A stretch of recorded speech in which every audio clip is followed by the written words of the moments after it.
बिस्मिल्लाहिर्रहमानिर्रहीम। अस्सलाम वालेकुम। आज हम बारगल वेट पर बात करेंगे।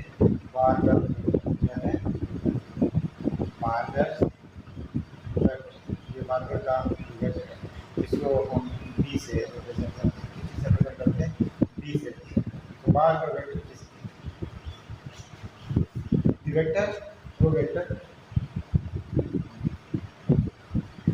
दी वेक्टर वो वेक्टर that gives us, जो हमें देता है information, that gives us information, जो हमें इंफॉर्मेशन देता है किस चीज़ के बारे में? about the magnitude, about the magnitude and they use us information about the magnitude and direction of dislocation, direction of this location. इसका इसको हम क्या नाम देते हैं? बार्गर्स वेक्टर। ठीक है, तो बार्गर वेक्टर हमने किस तरीके किया? तो बार्गर वेक्टर क्या है? बार्गर वेक्टर हमें देता है इंफॉर्मेशन। क्या चीज़ देता है? Information magnitude and direction of this. ये बार्गर वेक्टर से मैं आपको बता दूं कि ये जो बार्गर वेक्टर है ये हमें क्या चीज़ देता है? क्या चीज़ देता है? हमें सिर्फ magnitude plus direction, magnitude plus direction. लेकिन मैग्नीट्यूड और डायरेक्शन किसके? मैग्नीट्यूड डायरेक्शन डिस्लोकेशन का मैग्नीट्यूड और डायरेक्शन हमें कौन बताता है? ये वेक्टर का मैग्नीट्यूड और डायरेक्शन होना चाहिए। और डायरेक्शन मैग्नीट्यूड किसके बारे में बात करते हैं? तो ये डिस्लोकेशन के बारे में बात करते हैं। देखिए इसके बाद ये हमें और क्या मालूम देता है? डिस्लोकेशन को इंफॉर्मेशन दे रहा है, लेकिन और ये देता है इट इंडिकेट्स, ये हमें ये भी बताता है indicates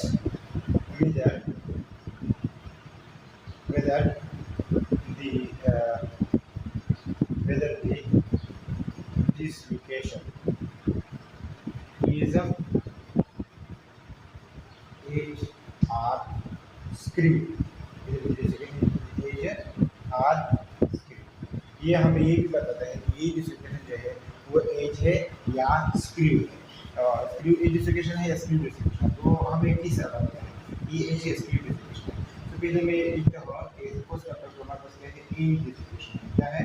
एज डिस्लोकेशन है। तो हमें बारगर वेक्टर कैसे बताएगा कि ये एज डिस्लोकेशन है? तो एज डिस्लोकेशन की सूरत में बारगर वेक्टर जो होते हैं वो परपेंडिकुलर होता है डिस्लोकेशन लाइन के साथ, यानी बारगर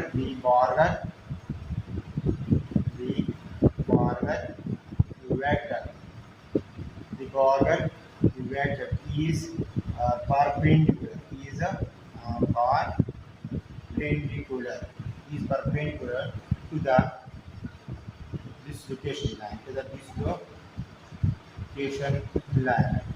ये जो क्या है? ए डिस्लोकेशन की फॉर्म में ये जो बारगर वेक्टर होता है वो परपेंडिकुलर होता है डिस्लोकेशन लाइन। ये बारगर वेक्टर हम किसे रिप्रेजेंट करते हैं? और ये परपेंडिकुलर होता है डिस्लोकेशन लाइन के साथ।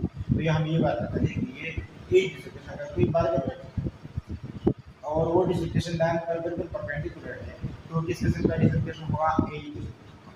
अब सेकंड थिंग जो है वो है स्क्रू डिस्लोकेशन। क्या है? Screw dislocation. क्या है? Screw dislocation. स्क्रू डिस्लोकेशन क्या होगा? The Burgers vector is parallel, Burgers vector क्या होगा? Parallel to the dislocation line, यानी ये कह सकते हो कि Burgers vector is parallel to the dislocation line. इसको हम डिफाइन करेंगे, the Burgers vector is parallel to the dislocation line, उसको हम इस तरह रिप्रेजेंट कर सकते हैं। तो इसी बारगर वेक्टर हमने पहले बताया था कि बारगर वेक्टर हमें क्या देता है? इंफॉर्मेशन देता है मैग्नीट्यूड और डायरेक्शन ऑफ डिस्लोकेशन की मैग्नीट्यूड और डायरेक्शन को बताता है।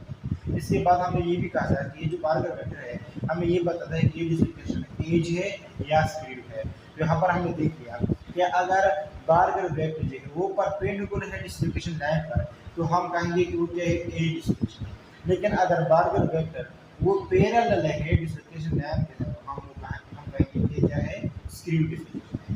परपेंडिकुलर की फॉर्म में हमारे पास एज है और पैरेलल की फॉर्म में हमारे पास क्या है, स्क्रू है। डिसलोकेशन को हमने बारबेट हमने कैसे डिफाइन किया था कि बारबेट हमें इंफॉर्मेशन देता है मैग्नीट्यूड और डायरेक्शन ऑफ डिसलोकेशन के, और बारबेट हमें और क्या बताते हैं, हमें ये बताते हैं कि क्या ये जो डिसलोकेशन है वो एज या स्लिप है। हम ये कैसे बताएगा कि अगर बारबेट वेक्टर परपेंडिकुलर हो डिसलोकेशन लाइन पर तो वो एज होगा, और अगर बारबेट वेक्टर पैरेलल हो डिसलोकेशन लाइन के साथ तो हम तो क्या है, स्क्रू। समझते हैं।